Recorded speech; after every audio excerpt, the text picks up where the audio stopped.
Good morning, good afternoon, good evening. This is Carla from Rehan Allahwala's World of Connections, and most importantly now, the Ministry for English Literacy for the Insan Party in Pakistan.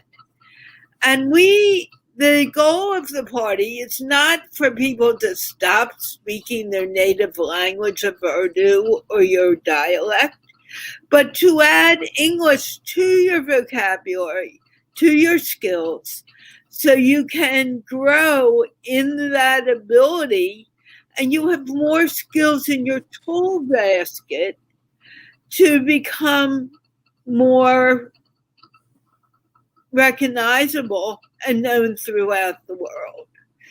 So, having said that, I want to tell you I am talking to Paul Duke, who is an online instructor in English in British Columbia, Canada. I believe it's Vancouver. Yeah. He will tell us in a moment. And I want to remind you that this show, like all of my shows, is supported by the Institute of Peace, which is an online organization promoting peace, one conversation at a time. Paul, can you please introduce yourself? Well, thank you for that introduction. My name is Paul Duke. I'm Canadian. I was originally born and raised in Toronto, Canada. I moved to the West Coast, where Vancouver is, about 30 years ago. And yes, I'm an English instructor. I have worked in a language school for about 8 years. But last year I made the shift to move all my teaching to the internet. And it's been a very busy year. I've had lots of private students. So that's kept me very busy. I do private tutoring for university students working on projects or papers. I do coaching for students on an ongoing basis. We can talk a little bit about the distinctions between tutoring and coaching, of course. And I've also make videos. In fact, it's a long story, but video making is really my first passion. And what I've been doing in the last few years is making a video series, a web series of long form videos called English Weirdness. And I make this with my students. It's not a school project, it's an extracurricular project. And it's given us a chance to create something. It's given me a chance to share my passion for English, what I like to call English investigation and inquiry. So not just teaching and learning, but really trying to understand the language and how it works. And so that's on my YouTube channel, which is called Hard Boiled English with Teacher Paul. And that's been growing steadily. And this year, during the pandemic, because I was lonely and I missed my students, I missed a classroom atmosphere, I began doing a weekly live broadcast. So every Friday night, 7 p.m., I host a live show on which viewers can ask me questions about English, grammar, vocabulary, whatever they want, and I'll answer it to my best of my ability live. And I also have lots of interesting guests come on too, former students doing interesting things, other educators. And that's been growing in popularity too. And more importantly, it's been growing in its the width of the viewers. They're from all over the world, which is really cool. So that's kind of who I am.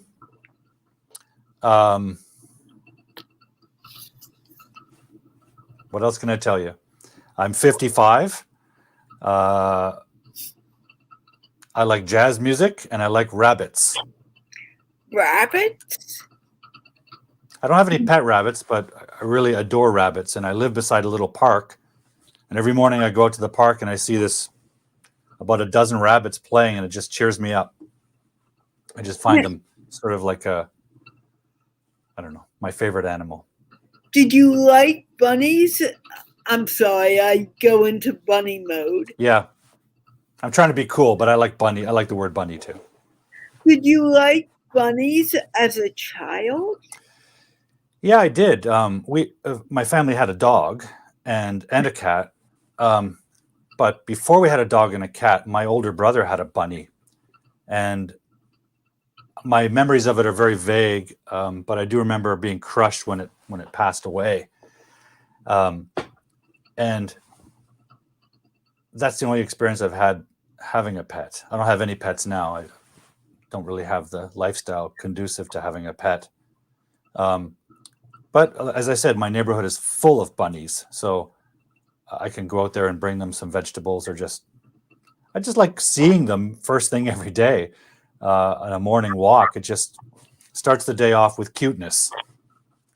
So I kind of like that. What is the most, I know I'm getting off topic, but I love this. What is the most wonderful thing you think of when you see a bunny? Well, it's just, there's so much drama in the world. There's so much frustration. There's so much conflict. Um, and it filters into our lives, right? We become concerned with things. Um, Being an online teacher, I spend a lot of time on social media platforms, dozens of them, so that I'm connecting with my students and my viewers around the world and through whatever means they use. And social media is just full of negativity. So, but I'm a very optimistic person. I'm I'm very optimistic, and I don't like being uh, brought down with stuff. On the other hand, I'm also a very inquisitive, curious person. I want to know things. I don't believe in ignorance. I don't want to shield myself from the realities of the world. I want to know as much as I can. So I invite a lot of that drama and darkness in. Let's be frank. So every morning when I go for a walk, when I see these innocent, cute, vulnerable, because there's cats and animals in my neighborhood that could easily kill them, to say nothing of humans, the vulnerability and the cuteness, it just fills me with that feeling of innocence and beauty and cuteness, that I like to start my day with that. Um, it just sort of reinforces that there is positivity out there before anything else comes across my desk. I suppose that's what I like about seeing bunnies every morning. Do you also feed them a little when you go out? Yeah, occasionally I'll bring some leftover vegetable piece, but I haven't figured out what they like, because several times my wife and I have identified where they live. There's a construction container in an empty lot, and they live under it. And all the neighborhood kids have been trying to feed them. So they leave lettuce, they leave celery, carrots, of course, because everyone thinks they love carrots, and these vegetables go untouched. So I've tried parsley, leftover cabbage. They don't seem to like anything, but they're always out there.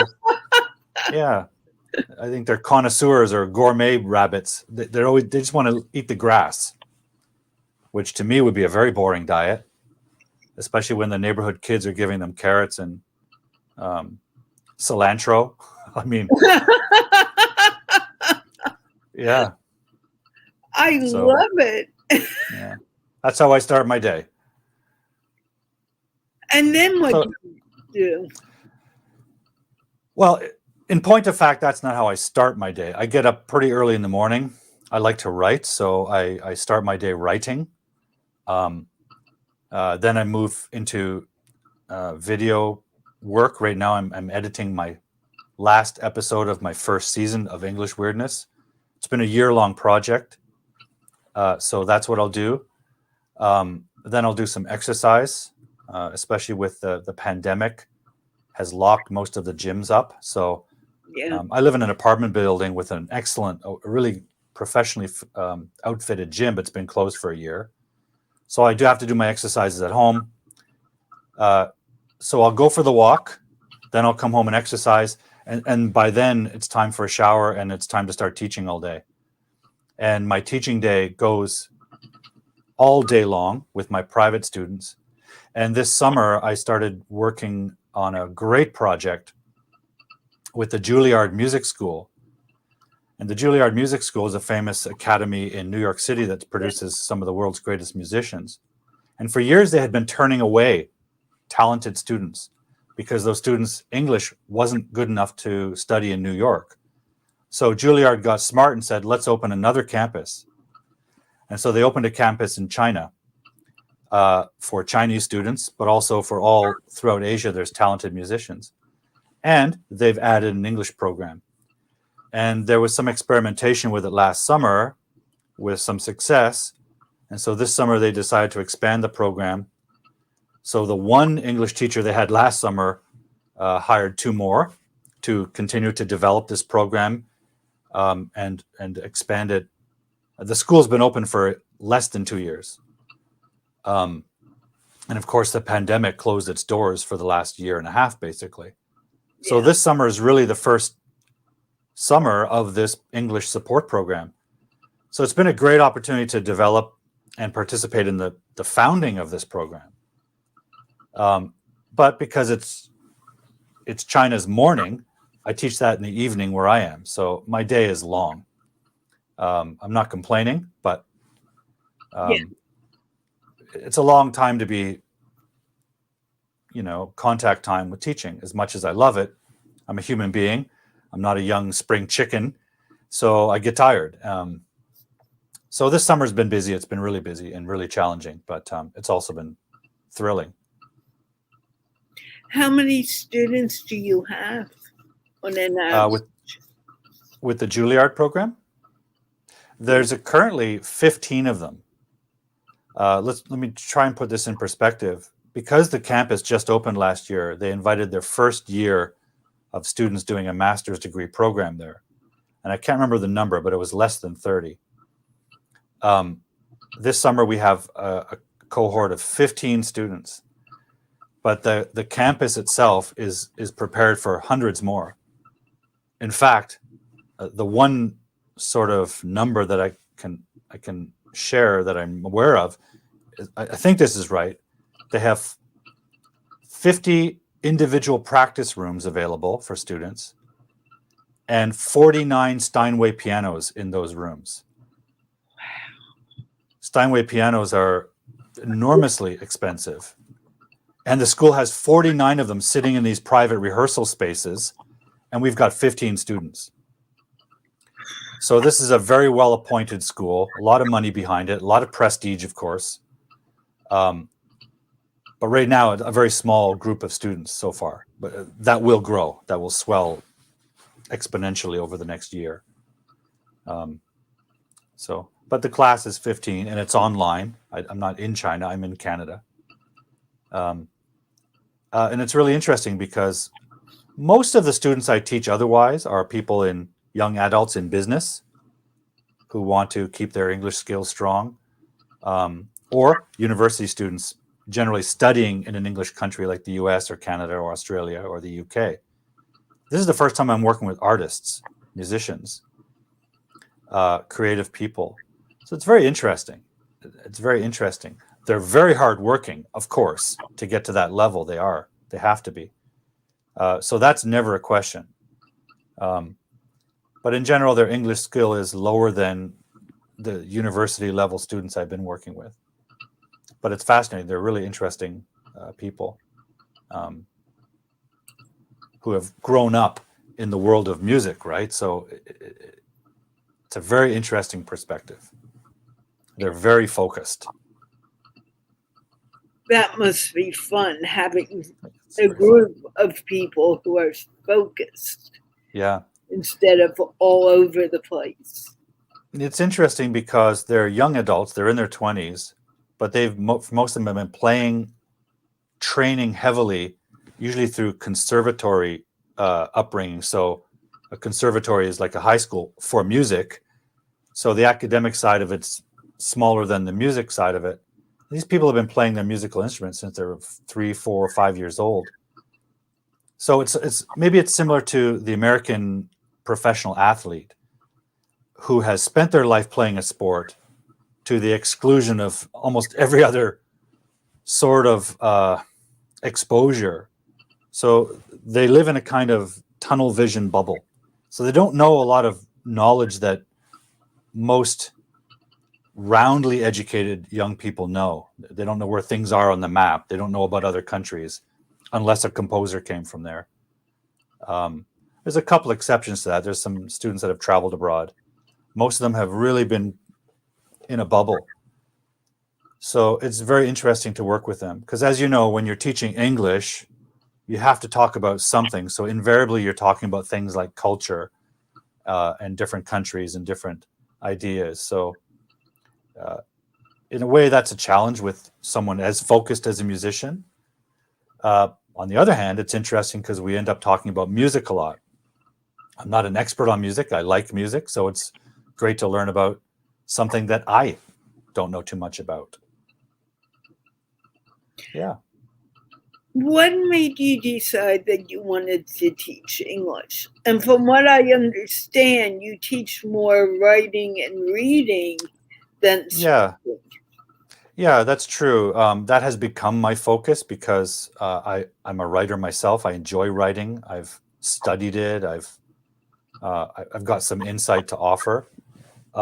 So when I worked at a language school, I gravitated towards teaching that material. And to be honest with you, I'm not the sort of English teacher who's really great at getting all the students having fun with activities and games. I'm sort of a boring straight man as a teacher. I'm not without humor, but and I've had great success with my students. My students always spoke very highly of me, all of that. But for years I worked in a classroom directly beside the funnest teacher in the school, and all I heard was uproarious laughter from her classroom all day long. And I would always joke with my students, like, wouldn't you rather be in her classroom? But I try to have fun in different ways. But anyway, so when you're teaching an English class focused on reading and writing, the work tends to be a bit of a slog. So I try to make the readings and the writings humorous and inject humor into the sentences and the work we're looking at, rather than having fun in the classroom with games and activities. Although I do some weird stuff too. How I became an English teacher is a long story. And it's one of those stories that when you look backwards, you can see how all the dots connected. So I'll tell you a couple of stories that sort of offer those dots. When I was a child, I clearly had a knack for English. I was a pretty introverted kid. I didn't have any friends. All I did was read books. Dozens and dozens of books constantly. My mother would send me to the library, the local library, instead of babysitting me. And the librarians would just keep an eye on me, and I would just spend an entire weekends in the library, reading everything I could. I was just a voracious reader, and I always read well above my level. So I had some command of English from very early on. It was the one talent I demonstrated. So there was that for sure. But so what? What do you do with that as a kid? As I grew a little bit in age, my secondary interest was film. I love film. I love movies because, again, I'm introverted. I spend all my time watching movies on TV and stuff. This is in the 1970s, so no video yet.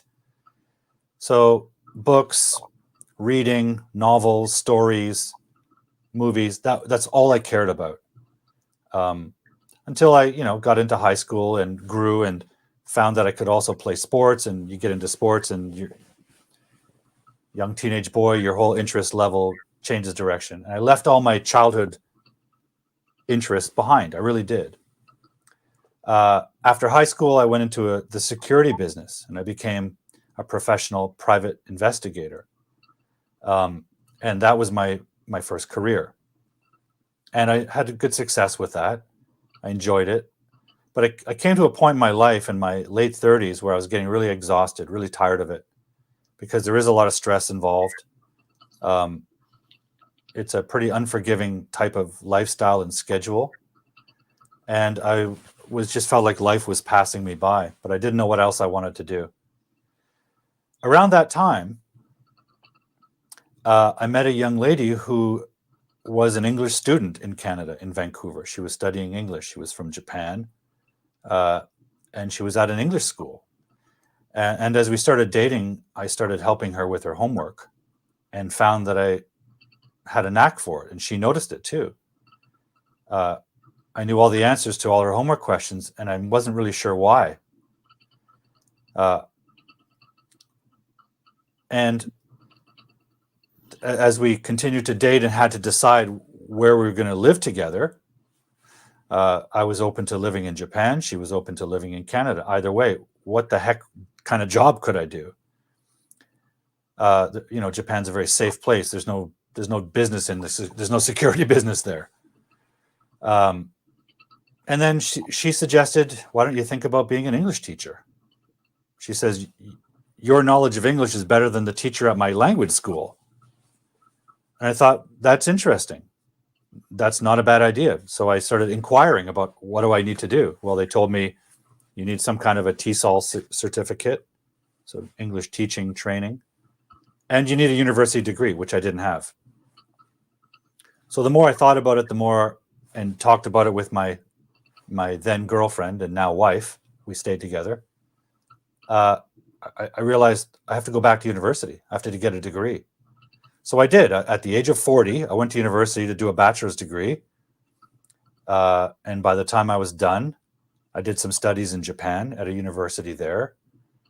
By the time I was done, I was ready to find a job teaching English. Although I had other interests too in university. It wasn't just to teach English. That was sort of the job end that I wanted to result with. But I also wanted to study all the things I was interested in and that I had never had a chance to study. So I'd studied psychology, sociology, politics, cinema. Yes, I did a study of language as well, and really trying to understand how English worked from the inside out. It was a great experience. Of course, I was the old man on the campus, so everyone thought I was a professor. So I didn't have the university experience of making good friends. I made a couple good friends. But mostly I made good relationships with the professors who were my age. So that was interesting. Anyways, when I finished university, I got a job shortly after, started teaching English, and immediately felt like this is what I should have been doing all along. The fit was natural.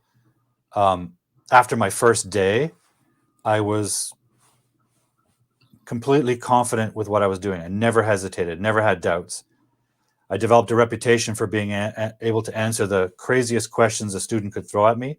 And even my colleagues would come to my classroom in the middle of a class and ask me some kind of complex grammar question, and somehow I had an answer for them. And I had great success with my students. They all have done really well in their careers in the university. But people have asked me, why did I become an English teacher? And I can point to the story of meeting my now wife, and that was definitely the concrete moment. But if I look back, there's other signs, and I'll tell you two of them. When I was much younger and I was in the security business, I would often ramble late at night over to a friend of mine's bar. He owned a bar. And I would hang out with him and have a cocktail while he closed and cashed out and said goodbye to his staff. He was a good friend of mine, and I liked to hang out with him when I had time. And that was basically the only way I could see him. And occasionally, as after everyone had gone home, he would always offer his dishwasher a free beverage at the end of their shift. So a dishwasher would often come and join us at the bar. His dishwashers, this was in Toronto, were usually from Sri Lanka. In the 1980s, there was a lot of immigration and refugees from civil war in Sri Lanka. So a lot of his dishwashers were Sri Lankan, and they were taking English classes. And so they'd bring their textbooks and pop them open, and they would ask my friend. They would ask my friend, the bar owner, they would say, boss, can you answer this question? And he would always say, just ask Paul, I'm taking care of some stuff. So these guys would ask me all these questions, and I'd help them out. And they would always tell me, oh, you should be an English teacher. Oh, thank you. That's nice. One of them was a dishwasher from El Salvador. His name is Luis. This is 1980s. Years later, in my 40s, while I was at university, I did a program in Japan at graduate school there called Ritsumeikan University in Kyoto. And they had a TESOL program, so I signed up for that. Wanted to learn how to be a teacher. One of the things they did in one of the classes was show some demonstration videos of how to do eliciting techniques on the whiteboard, how to get students involved in their own learning. And the video they had was a North American teacher explaining the how to use used to. I used to have a pet dog. I used to play in the park. And she was doing this nice demonstration, great technique in this video example. And the more I watched it, the more I thought, that video looks really old. So I was watching this around 2009, right? We had high definition digital video by then, but this video looked really old and scrappy, like early 90s. Furthermore, the teacher seemed to have a Canadian accent. You know, we say some words that you guys in the US pronounce differently. We have this funny way of saying about or because. Americans tend to say because and about, which is good. That's how the word is spelled. There are other words we can argue about the pronunciation over, but I noticed her saying because and about. I thought she sounds Canadian. And at some point in her video lesson, she started asking her students to repeat what she was saying, used to. And she pointed to one of her students with a Spanish accent and said, used to, used to. And she goes, that's very good, Luis, thank you. I thought, Luis, that's interesting. And the voice sounded familiar. Then her camera turned to her class, and I realized this video was made in the 1980s. And there's that dishwasher named Louise in her classroom in Canada on this video that was made in the 1980s when I was helping him at the bar with his homework for that class. And here I am watching it in a teaching instructional class in 2009 in Japan. Now, I'm not a religious man, I'm afraid. But if anything was sort of a cosmic indicator that I was doing the right thing, that was that. I was in Japan learning how to be an English teacher, watching a video of an English class shot in the 1980s with a student that I knew from having helped him with his homework for that class. It was astonishing. So stuff like that reinforced my decision to be an English teacher and told me that, no, you're meant to be doing this. That's a long-winded answer. Hopefully I gave you the answer, but I love it. Yeah. Because my story is similar. We're not going to get into it now, where I fell into it. Rehan asked me to talk to people, his staff, on Facebook, and he picked a student. And the first time we did it on Be Live, we had thousands of people watching. And Wow. I have no idea how they found out. Well, his page has the eyes, but it's similar. And I didn't realize it, but I was having so much fun that I decided I just need to continue doing this. So it's a good philosophy to let enjoyment guide your decisions. It really is, because I always believe if you enjoy doing something, if you love what you do, you'll do it a lot. And if you do something a lot, you'll get good at it. You get good at it, someone's going to give you money for it. So do what you love. And it takes time to get to that point, but when it happens, it expands, and I see that beginning to happen now. That's wonderful. You were talking about your YouTube channel. Can you tell me a little about that? Certainly. I'll put the link in the comment thread too, if I can. Oh, please. You can. It'll be easier when we get off and I send you the link. Oh, sure. Okay. You may be able to do it now, but you need another device to do it. It needs to be on your phone. But Okay. go on. Yeah, so my YouTube channel is called Hard Boiled English with Teacher Paul. When I started making the videos, well, I'll tell you a little bit about the background. I didn't set out to be a famous YouTuber. That's still not my goal. When I was still at a language school, I was starting to think about moving online to private tutoring, so that I could take that into my retirement. I was getting pretty tired teaching in classroom, just physically tired. I thought, what's my future? Well, I'm going to do online tutoring. So what do I need to do that? I need to make a website. I thought on the website I should have a video example of me tutoring, because I noticed that when tutors advertised on things like Craigslist, it's just text. So any poor student looking for a tutor doesn't even know what they're getting into. Could be some unknown creep. So I thought, I want them to know what I'm like, what I look like, what I behave like, and let them choose or not choose me. So I made a website, and I thought I need a little sample video here. One of my students in my class was a young man from Mexico who had come to Canada to go to film school. So he's an aspiring filmmaker, and he had a camera. So we had a good rapport, and I said, hey, would you stay after school with me today? Help me and just shoot me doing a lesson on the whiteboard.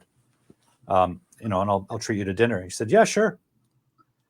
So we did that, and we thought, that was kind of fun. What else can we do with this? And we started playing with some ideas. He's a very creative guy, really talented. And he was going to have some time at his disposal between when he finished with my language school and then when he started film school. It was going to be like 6 months to a year wait. So we had some free time. And we started brainstorming ideas. And I thought,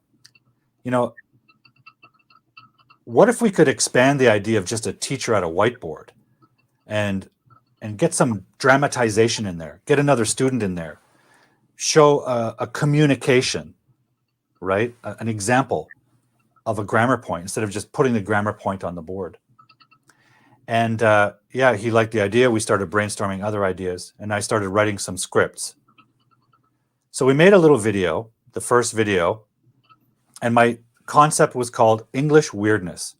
Let's take those strange, contradictory, irregular, confusing aspects of English grammar and let's explore them. And my style of teaching was always sort of exploratory. I preferred what's known as the inductive style of education, where you take an example, an authentic example, and you analyze it with the student, and from the example, pull out the grammar rule or the pattern. That's the opposite of, let's say with beginners, you teach them the rule, give them an example, and have them repeat it. Since I always work with advanced level students, we would do the opposite. So I thought that's become something I'm known for. Let's put that into a video. So we made this video where me and a student are interacting, and a miscommunication arises because of a grammar error that the student is making, and then we explain it. And it was very simple. We shot it one afternoon after school, but I incorporated some animation, because one thing about teaching grammar with timelines and structural things, I always thought it'd be great if they could be animated and moving so we can see how things change and adjust. So we did that. And I thought, okay, I'll put that on my website and I'll promote myself as a tutor. Cool. However, it didn't stop there. In Japan, a woman who was involved in education there went to dinner with some of her colleagues from college, all of whom are in ministry positions, principal, school educators. And they asked her, oh, how's your daughter doing? And she said, well, she's in Canada studying English. Oh, and she's on this new video. So the student that was in the video with me, her name is Tomoko, her mother showed her colleagues this video, our first episode of English Weirdness. And they loved it. And there was a mayor of a very remote district of Japan that was putting together a new school that wanted to have a really innovative English program. So he told her, hey, you can be the principal of this school if you go to Canada and get this guy involved. Because we love that video. Because in the video, we're modeling something that Japanese education lacks, which is student interaction with the teacher. In this video, the students is not only talking with me and discussing the grammar, there's even moments where she politely and respectfully challenges me when she notices a contradiction.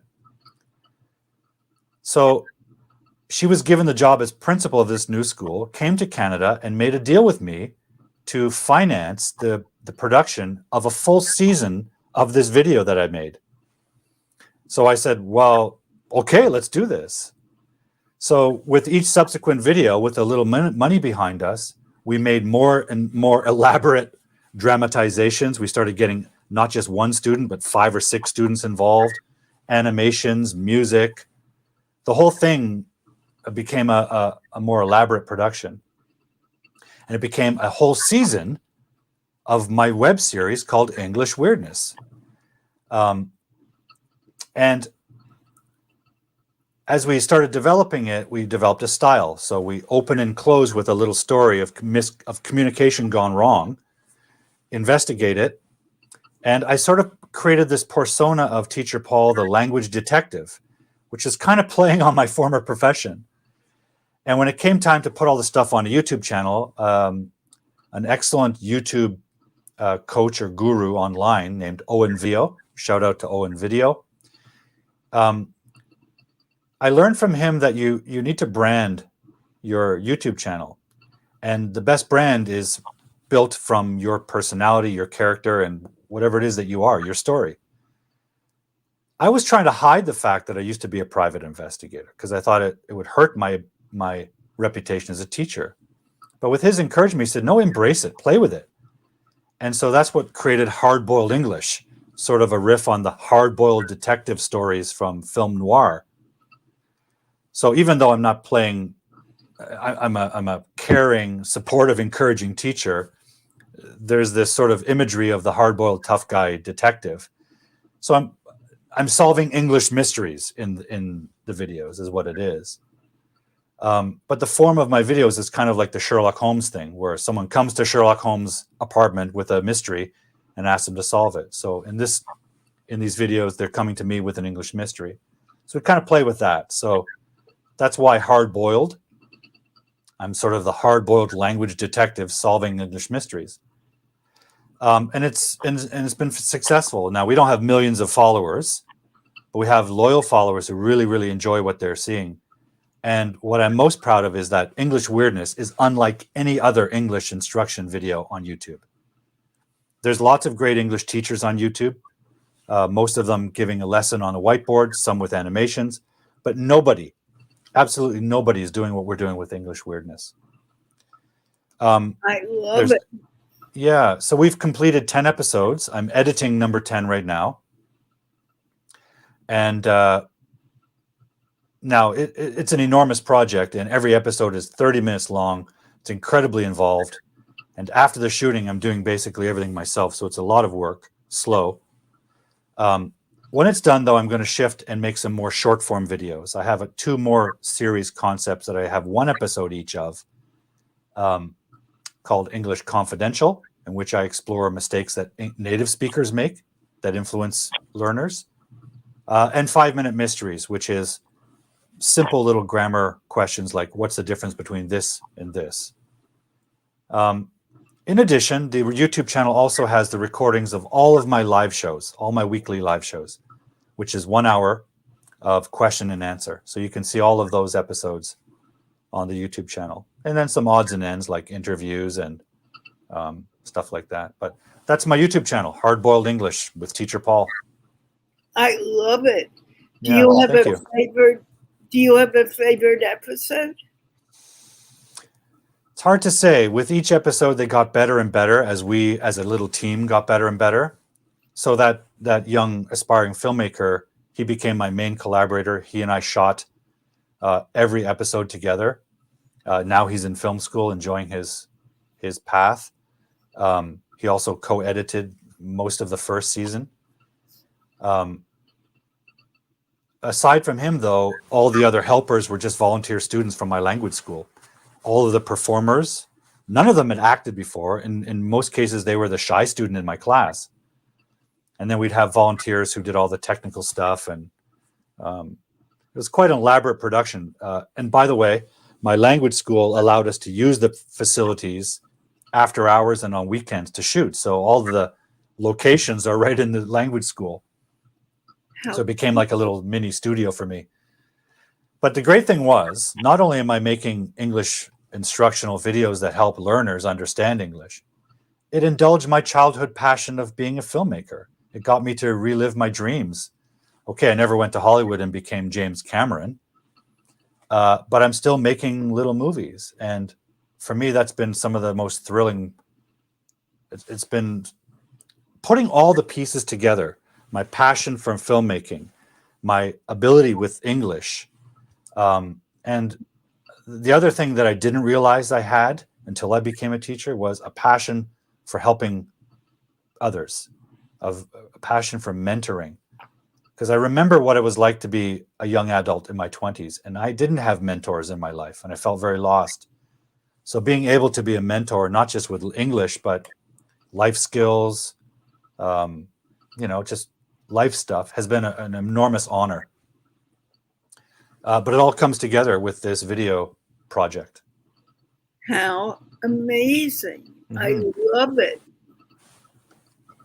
Yeah, it's been fun. Been a ton of work, but lots of fun.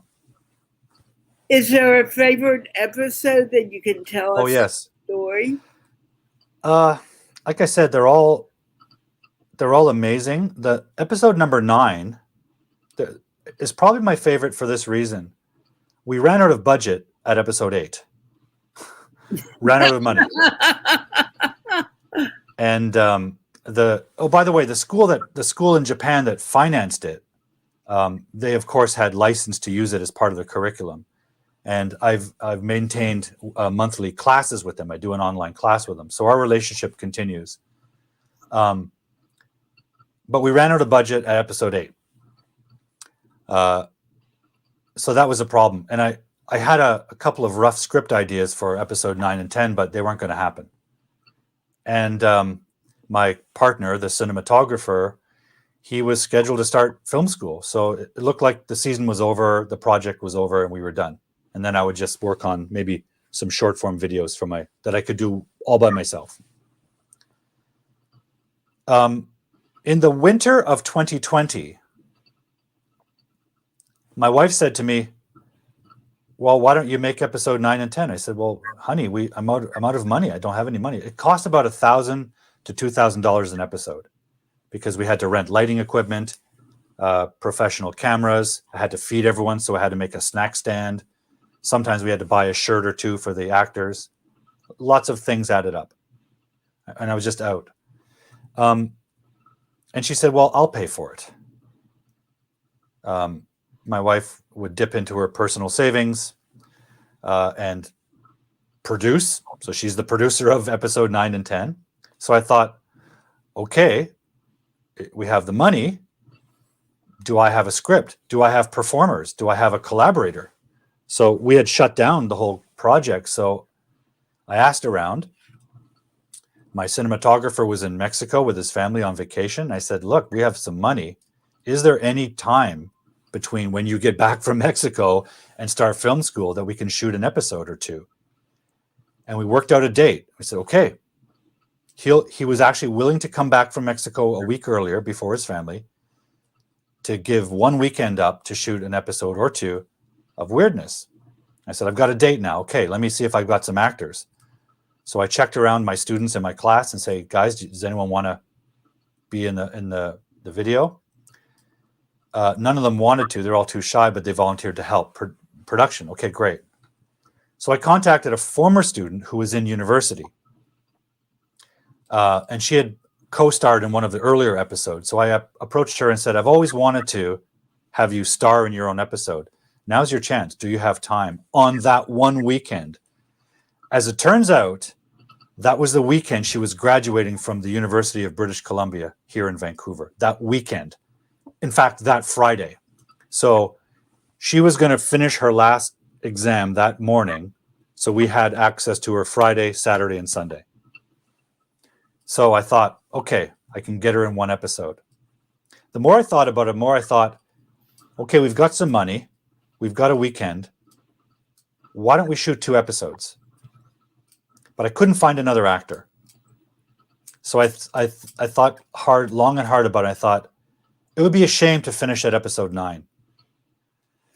So why don't I write a double episode that she could star in?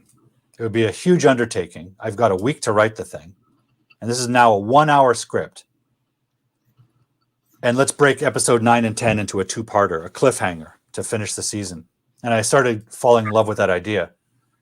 So I wrote it in a fury, wrote it for her particular skills, invited another co-star. I got a co-performer who was a colleague of mine who was willing to do what was required for the video. And if you've seen episode 9, you'll know his contribution was not small. It involved some pretty serious stunt work. But I'm most fond of that episode because of the way everyone pulled it together in a hurry. There were some compromises because of the hurry and the lack of preparation. But I think we have a spectacular 2-part episode, and the second part, episode 10, will be out hopefully this month. I'm most proud of that because everyone rallied behind it, changing their vacation schedule, running to set from university graduation, and we pulled it off in one exhausting weekend.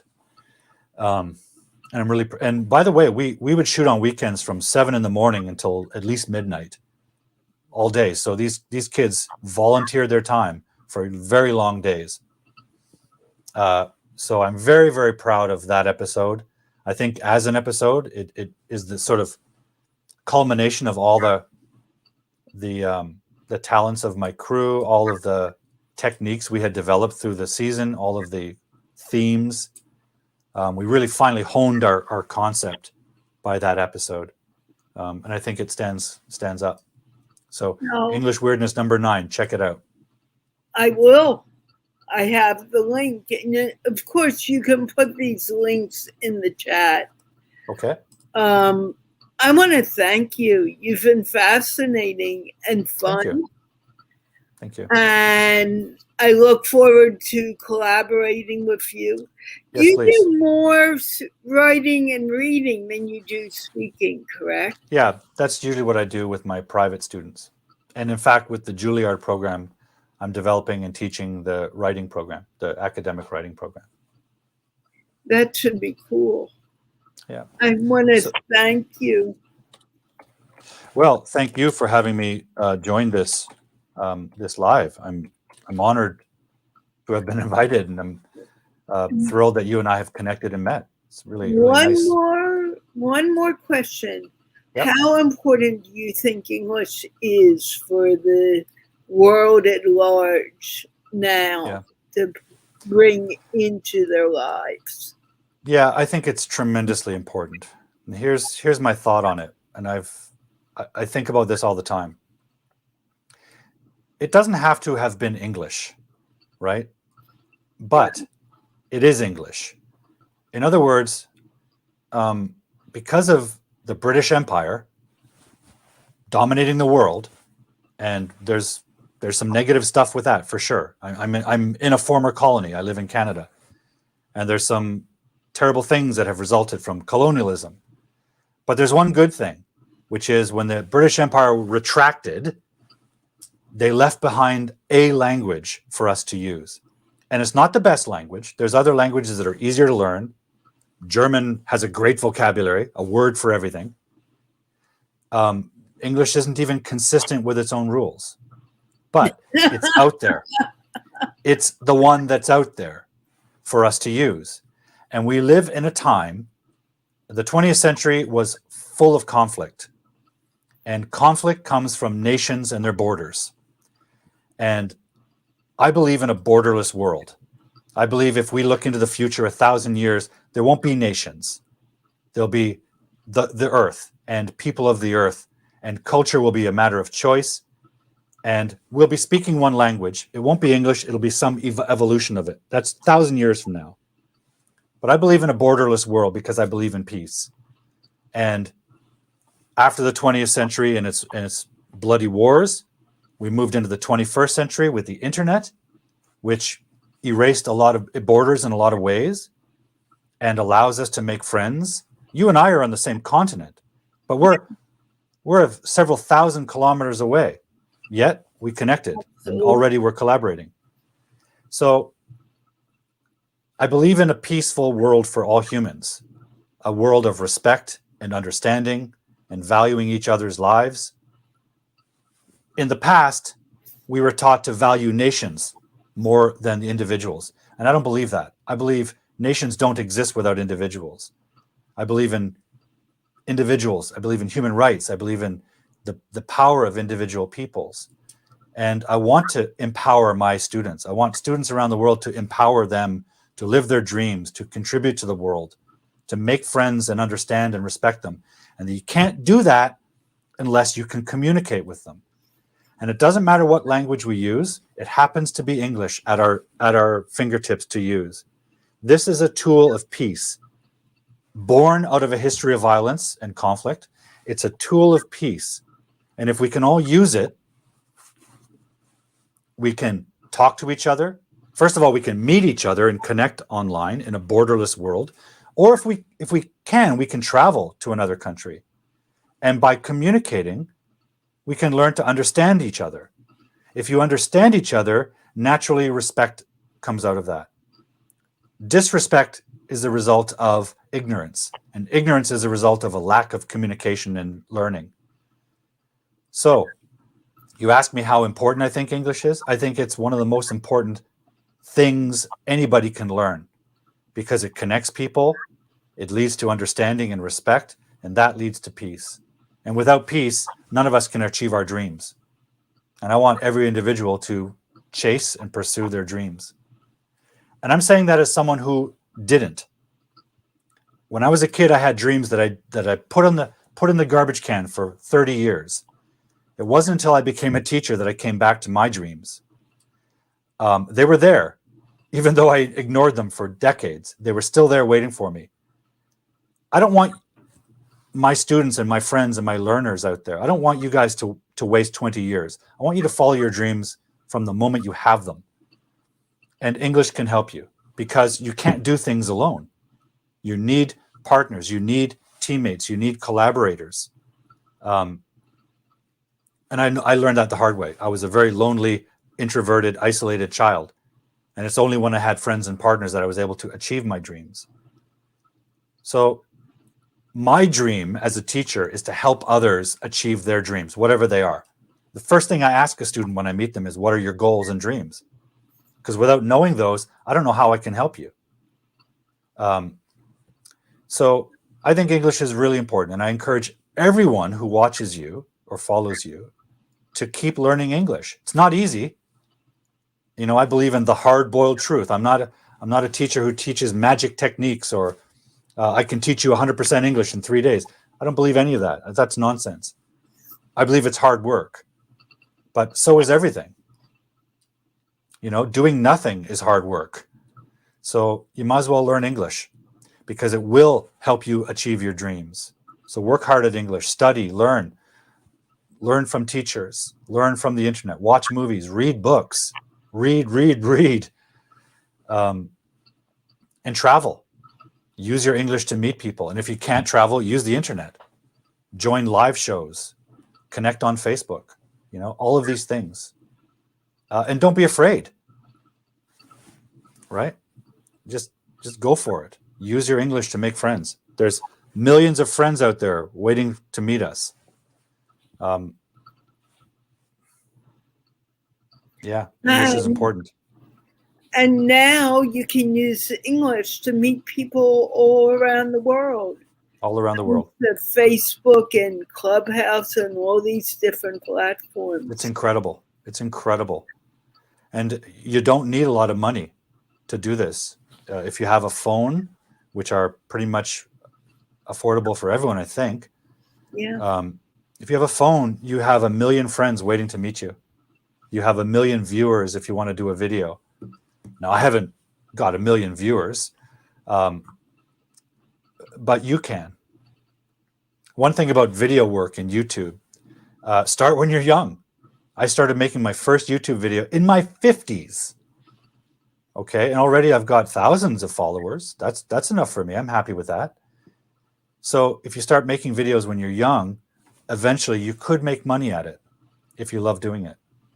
So whatever your dream is, start young. Don't wait. And English can help that. I really believe that. I've seen it. I've seen students doing amazing things because they learned English and they developed their skills and they didn't give up when it was hard. It's a long journey. And every journey and every little step you take on your journey is very important. I say that every day on my shows. Come, make mistakes, because when you make mistakes, you are learning. And someone said, seems like pre-recorded goes like 1.5 times. I have no idea what the person is talking about, but I'll tell you, none of my shows are pre-recorded. No, we're live. We are live, and we will be live always. Yeah. Having said that, I want to thank you. Do you have any last words of wisdom? Well, I've said a lot, more than I usually say. Words of wisdom? I don't know. I just think learn English, of course. Study hard. Study in all ways you can. If you can't talk to someone, listen to someone in a video. If you can't read something, practice speaking all by yourself. And when you have some English that you can communicate with, reach out to the world. Reach out to people. Yeah, some people say, get lost, don't talk to me. Others won't. Others will say, oh, I'm happy to meet you. And learn about them. Learn about them. Ask questions. Listen to their answers. Learn about their country. Learn about their ideas. Learn about their dreams. English is just a language, and a language is a means of communicating. And like I said before, communicating is going to make the world a better place. And communicating and having friends will allow you to achieve the dreams that you have personally, because you can't do it alone. And I always say this at the end of my live show, but I mean it in the sense that learning anything is a long journey, and there's ups and downs, and there's moments where you freak out because you have a test or something. I always say this. I just say, stay cool. Stay cool. There's lots of moments in our life where there's a reason to panic because something terrible is happening or something chaotic is happening. Making an English mistake is not one of them. It's a very small thing, really, even though it feels like a big thing. So just relax. I make mistakes all the time. I do a weekly live show, and students ask me questions. I have no idea what they're going to ask me. So sometimes I sound like an idiot trying to come up with the answer. I'm okay with that because I'm trying to come up with an answer. At least I'm trying. And most of the time I can. But I'm not afraid to make mistakes, even though I'm a native speaker and a teacher.